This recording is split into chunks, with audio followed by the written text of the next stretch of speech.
बच्चों, तो अभी हम लोग नाइट्रोजन अणु के लिए कैसे मॉलिक्यूलर ऑर्बिटल बनेगा, उसका विन्यास कैसे बनेगा, इसको सीखेंगे। हमें सबसे पहले देखना है N2 अणु। N2 अणु कब बनता है? जब दो नाइट्रोजन परमाणु आपस में संयोग करते हैं। तो हम जैसे लिख रहे हैं बिल्कुल उसी प्रकार से समझना है, ठीक है। एक नाइट्रोजन परमाणु इधर है, एक नाइट्रोजन परमाणु ये है, ये दोनों मिलके N2 अणु बनाते हैं, ठीक है। इस नाइट्रोजन परमाणु का जो विन्यास है उसको बनाते हैं 1s2 2s2 2p3। ऐसे इसका भी होगा 1s2 2s2 2p3। कुछ बच्चों फोकस सही नहीं आ रहा है क्या? तुम लोगों को दिख जाएगा? चलो देख लेते हैं अभी सही करके। अब हम इस विन्यास को कैसे यहाँ पर बनाएंगे। तो जो विन्यास में कक्षक सबसे बाहर होता है उसकी ऊर्जा सबसे अधिक होती है, ठीक है। और जो सबसे अंदर की तरफ होता है यानी पहला कक्षक, उसकी ऊर्जा सबसे कम होती है, इसीलिए इलेक्ट्रॉन 1s में पहले जाता है। तो जो सबसे बाहर है हम सबसे पहले उसी को बनाएंगे। और पी में 3 कक्षक है, हमने ये 3 पी कक्षक ऐसे बनाए इधर, और 3 पी कक्षक ऐसे बनाए। इन 3 पी कक्षक यानी एक नाइट्रोजन का 3 पी था, एक नाइट्रोजन का 3 पी था, ये है पीएक्स पीवाई पीजेड, और इन तीनों में सिंगल इलेक्ट्रॉन है, इसमें भी एक इलेक्ट्रॉन है, ठीक है। अब ये जब दोनों संयोग करते हैं तो कुल मिला के 6 अणु कक्षक बनेंगे। 3 परमाणु कक्षक 3 परमाणु कक्षक मिलके 6 अणु कक्षक बनाएंगे, जिसमें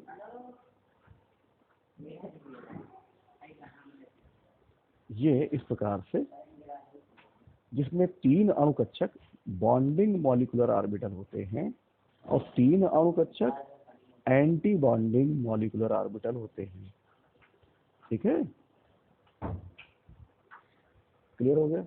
तो जो नीचे की तरफ हैं उनकी ऊर्जा परमाणु कक्षकों की ऊर्जा से, इसे कहेंगे एटॉमिक ऑर्बिटल, परमाणु कक्षक AO, ये है AO यानी परमाणु कक्षक, और ये क्या है MO, कौन से? बॉन्डिंग मॉलिक्यूलर ऑर्बिटल, तो कहेंगे BMO। तो इनकी ऊर्जा परमाणु कक्षकों की ऊर्जा से कम होती है। और ये है अनाबंधी अणु कक्षक ABMO, anti bonding molecular orbital, इनकी ऊर्जा परमाणु कक्षकों की ऊर्जा से अधिक, इनकी जितनी कम होगी उनकी उतनी ही अधिक हो जाती है। अब हमें ये कुल मिला के जो 6 इलेक्ट्रॉन है उनको नीचे से ऊपर का प्रवेश क्रम दिखाएंगे, ठीक है। ऊर्जा का बढ़ता हुआ क्रम ऐसे होता है ऊपर की ओर। तो 6 इलेक्ट्रॉन है, तो पहला, दूसरा, तीसरा, चौथा, पांचवा, छठा। क्लियर हो गया? अब जब 2 पी कक्षक आपस में मिलते हैं तो उसमें पीजेड हमेशा सिग्मा बंध बनाएगा और पीएक्स पीवाई ये पाई बंध बनाएंगे, क्योंकि ये दोनों एक दूसरे के समांतर होते हैं। तो ये हो जाएगा पाई 2px। इसमें कितने इलेक्ट्रॉन है? 2, और इसकी ऊर्जा बराबर है पाई 2py2, इसमें भी 2 इलेक्ट्रॉन है।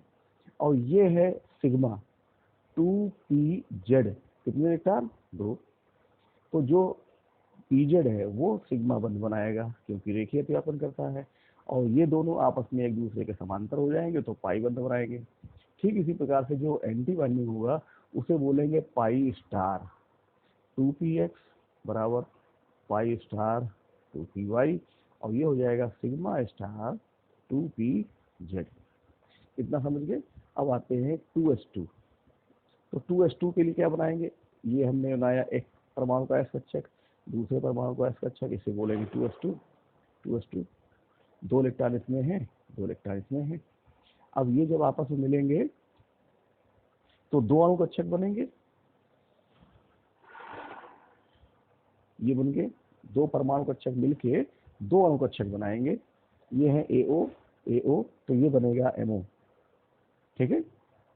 4 इलेक्ट्रॉन डालने हैं, तो पहला, दूसरा, तीसरा, चौथा। इसे बोलेंगे सिग्मा 2s, 2 इलेक्ट्रॉन है 2, और इसे बोलेंगे सिग्मा स्टार 2s2।